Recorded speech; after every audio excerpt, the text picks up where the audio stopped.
ನಮಸ್ಕಾರ ಸ್ನೇಹಿತರೆ, ನಿಮ್ಮ ನೋ ಮೋರ್ ಚಾನೆಲ್ಗೆ ಸ್ವಾಗತ. ಸ್ನೇಹಿತರೆ, ಭಾರತ ಮತ್ತು ಚೀನಾದ ನಡುವೆ ಗಡಿ ಸಮಸ್ಯೆ ಇರೋದು ಹೊಸ ವಿಷಯವೇನಲ್ಲ.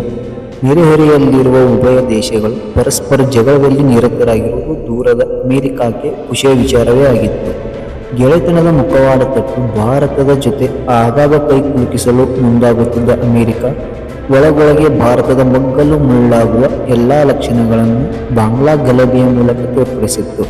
ಆದರೆ ಭಾರತದ ಗಡಿ ತಂಟೆ ಮಾಡುವ ಚೀನಾಕ್ಕೂ ಇದು ದೊಡ್ಡ ಸವಾಲಾಗಿತ್ತು.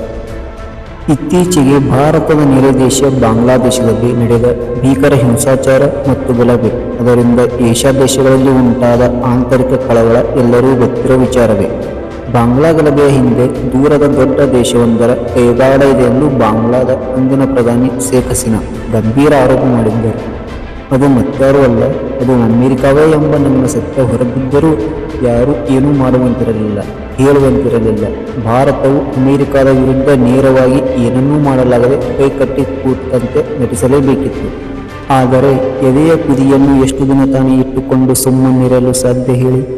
ನೆರೆ ದೇಶ ಬಾಂಗ್ಲಾದಲ್ಲಿ ಚಿತಾವಣೆ ರೂಪಿಸಿದ ಅಮೆರಿಕ ನಾಳೆ ನಮ್ಮ ಭಾರತದ ಒಳಗೆ ಸಂಚು ರೂಪಿಸಲ್ಲ ಎಂದು ಗ್ಯಾರಂಟಿ ಏನು? ಏಷ್ಯಾದಲ್ಲಿ ತನಗೆ ದಾಳ ಉರುಳಿಸಲು ಅನುವು ಮಾಡಿಕೊಡುವ ದೇಶವೊಂದರ ಅಗತ್ಯತೆಯನ್ನು ಮನಗಂಡ ಅಮೆರಿಕ ಧರ್ಮವನ್ನು ಕೈಗೆತ್ತಿಕೊಂಡಿತ್ತು. ಬಂಗಾಳ ಕೊಲ್ಲಿಗೆ ತಾಗಿರುವ ಬಾಂಗ್ಲಾದೇಶ ಮತ್ತು ಮ್ಯಾನ್ಮಾರ್ನ ಕೆಲವು ಭಾಗಗಳನ್ನು ಪ್ರತ್ಯೇಕಿಸಿ ಅಪ್ಪಟ ಕ್ರಿಶ್ಚಿಯನ್ ದೇಶವನ್ನು ರೂಪಿಸಲು ಅಮೆರಿಕ ಮುಂದಾಗಿತ್ತು. ಆದರೆ ಬಾಂಗ್ಲಾ ಪ್ರಧಾನಿ ಅಮೆರಿಕ ತಂತ್ರಕ್ಕೆ ಬಗ್ಗದ ಕಾರಣ ಹಿಂಬಾಗಿಲಿನಿಂದ ನುಸುಳಿ ಗಲಭೆಯ ಸಂಚು ಮಾಡಿತ್ತು ಎಂಬರ್ಥದ ಶೇಖ್ ಹಸೀನಾರ ಹೇಳಿಕೆ ಭಾರತಕ್ಕೆ ನಿಜ ಅನಿಸಿತ್ತು. ನಾಳೆ ಭಾರತದಲ್ಲೂ ಇಂಥದ್ದೇ ಗಲಭೆ ಅಮೆರಿಕ ಕುಮ್ಮಕ್ಕು ಕೊಡುವ ಅಪಾಯ ಮನಗಂಡಿತ್ತು ಭಾರತ. ಇದರ ಜೊತೆಗೆ ಅಮೆರಿಕದ ತಂತ್ರಗಳು ತನಗೂ ಒಂದಲ್ಲ ಒಂದು ರೀತಿಯ ಅಪಾಯವೇ ಎಂದು ಚೀನಾಕ್ಕೆ ಕೂಡ ಮನವರಿಕೆಯಾಗಿತ್ತು.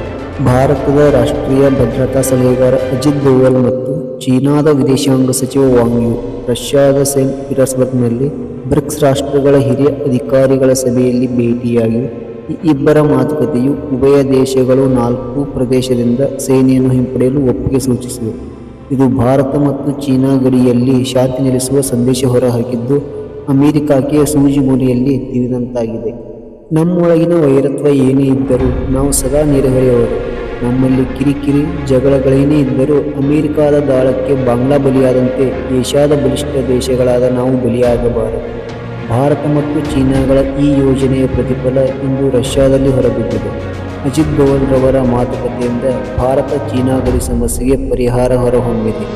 ಕೇವಲ ಗಡಿ ಸಮಸ್ಯೆಗೆ ಮಾತ್ರವಲ್ಲ, ದೂರದ ಮಿತ್ರನು ಮುಖವಾಡ ಕೊಡುವ ಶತ್ರುವನ್ನು ಎದುರಿಸಲು ಸದಾ ತಂತ್ರ ತಕರಾರುಗಳಿದ್ದು ಎರಡು ಬಲಿಷ್ಠ ದೇಶವು ಪಣತೊಟ್ಟರೆ ಸಾಧ್ಯತೆ ನಿಶ್ಚಯವಾಗಿದೆ.